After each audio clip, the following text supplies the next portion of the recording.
बिस्मिल्लाहिर्रहमानिर्रहीम। तकरीबन आज पहले भी रिक्वेस्ट करते रहे कि 9 बजे हमारी मुलाकात करवाई जाए। 1:30 बजे ये हमारी मुलाकात शुरू हुई है और तकरीबन 2:45 तक ये मुलाकात जारी रही है। खान साहब से मैंने पूछा है कि क्या पोजीशन है जब से आप अरेस्ट हुए हैं। उन्होंने कहा है कि मुझे सी क्लास में इन्होंने रखा हुआ है, छोटा सा कमरा है,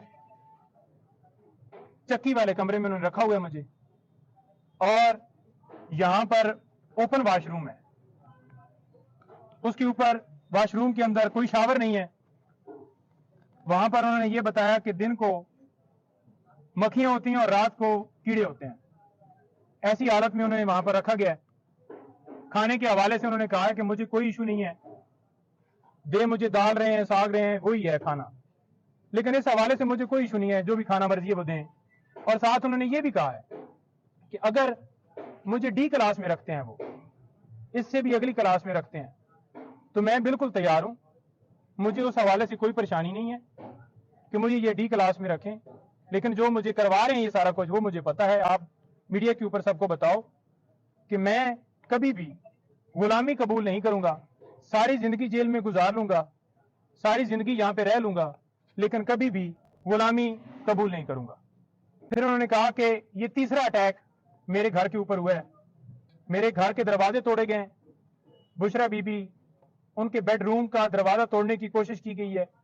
फिर उन्होंने बताया कि मेरे जो गार्ड्स हैं उनको भी गिरफ्तार कर लिया, और देख लें कि उनका क्या कसूर था। कोई किसी तरह से ना उन्होंने मजम्मत की, ना उन्होंने किसी तरह से आगे से कोई रेजिस्टेंस की। उन्होंने कहा है कि जो पीटीआई की कोर कमेटी है वो फैसला करेगी, जो भी हमारा लाए अमल होगा। कोर कमेटी को सारा इख्तियार मैं दे के आया हूं, कोर कमेटी सारा फैसला करेगी और मेरी मुशावरा से करेगी। कोई एक बंदा डिसीजन नहीं लेगा, कोर कमेटी सारे फैसले पीटीआई के हवाले से करेगी। 9 मई की तरह दोबारा अगवा था, जिस तरह से 1 बजे पुलिस फौरन पंजाब की वहां पहुंची है, ना उनके पास कोई मुझे वारंट दिखाया गया है, हालांकि मैं खुद कह रहा हूं कि मैं चलने के लिए तैयार हूं, और जबरदस्ती मुझे दबोच के कपड़ा डाल के वो गाड़ी के अंदर उन्होंने जाके मुझे बिठाया है। तो ये एक अगवा इस हवाले से मैं कहूंगा कि 12:30 बजे फैसला होता है और पुलिस की ना इजाजत होती है, पुलिस के पास इस्लामाबाद पुलिस ना मौके पे मौजूद होती है। पंजाब पुलिस आकर जिस तरह से उन्होंने मुझे वहां से अगवा किया, मेरे घर के दरवाजे तोड़े गए, तो मैं ऐसे अगवा कहूंगा। और लोग अगर पुरअमन एहतजाज कर रहे हैं तो वो उनका हक है, क्योंकि जिस तरह से ये डिसीजन दिया गया उजलत में, और जैसा हमने यकतरफा कार्रवाई की, जो हमारे लोग प्रोटेस्ट कर रहे हैं, मैं उनको खराज तहसीन पेश करता हूं कि जिस तरह से वो रूल ऑफ लॉ के लिए खड़े हैं, और उनके पास आप उनको बताएं कि आपके पास 2 रास्ते हैं, एक गुलामी का और एक आजादी का। वो आपने चूज करना है। गुलामी की जिंदगी से बेहतर है कि मौत आ जाए, तो लिहाजा आपने ये जंग जो है जारी रखनी है। और उन्होंने स्पेशली कहा है कि मेरी फैमिली से बुशरा बेगम, उनको मुझसे मिलने की जो है वो इजाजत दी जाए। और उन्होंने और एप्लीकेशन के अंदर हमने ये कहा है कि पॉलिटिकल जो लीडर हैं पीटीआई के, उनकी हमने लिस्ट दी है और उनको मिलने की इजाजत दी जाए। आज तक सिर्फ और सिर्फ मैं जाके मिला हूं, किसी बंदे को कोई इजाजत नहीं है। और वो ये कह रहे थे कि यहां पर जो रहने का माहौल है वो बड़ा खराब है, किसी हवाले से मुझे कोई फैसिलिटी नहीं है। वहां पर कोई एसी, कोई कूलर, कोई चीज वहां पर नहीं लगी हुई। एक छोटा सा कमरा है, वहां पर जो जाए नमाज है उसके लिए भी मुझे जो है वो बड़ा मुश्किल पेश आती है वो अदा करने में। लेकिन उन्होंने कहा कि छोड़ो, ये तो मैं नहीं करता, लेकिन मैं नमाज भी अपनी अदा कर रहा हूं, और मुझे मौका मिल गया है कुरान पाक पढ़ने का, तो मैं वो भी पढ़ रहा हूं और अपनी जो इबादत कर रहा हूं, और मैं डटा हुआ हूं, कोई मैं झुका हुआ नहीं हूं, ना मैं डरता था और मैं ना कभी जिंदगी में गुलामी जो है कबूल करूंगा। मुझे ये आगे जितनी भी सख्ती कर लें, जितनी भी मुझे वो तकलीफें दे लें, मुझे उससे कोई फर्क नहीं पड़ता। मेरी हिम्मत जो है वो बुलंद है। और उन्होंने वादा कहा है कि अमर फारूक जो चीफ जस्टिस हैं इस्लामाबाद हाई कोर्ट के, उनके ऊपर मुझे एतमाद नहीं है, तो लिहाजा वो मेरे केस की समाअत ना करें। पहले भी उन्होंने जिस तरह से समाअत की, मुझे उन्होंने कोई उनसे इंसाफ की उम्मीद नहीं है। 9 मई को भी जिस तरह से उन्होंने मेरी गिरफ्तारी को ये कहा कि ये कानूनी है, तो लिहाजा और भी काफी मिसालें हैं। टेरियन वाइट का केस, उन्हें एक एक चीज का पता है, याद है कि किस तरह से उन्होंने मेरे खिलाफ कार्रवाई जो है वो की है।